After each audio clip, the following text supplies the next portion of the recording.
Iya, jadi memang salah satu nikmat Allah Azza wa Jalla yang barangkali sedikit di antara kita mensyukuri nikmat jawal ataupun HP pada hari ini, terutama HP Android dan yang lainnya.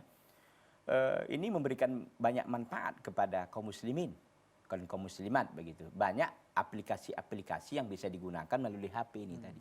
Oleh karena itu kita banyak mensyukuri nikmat HP ini. Salah satu tentu menggunakan nikmat HP itu untuk menjadi alarm.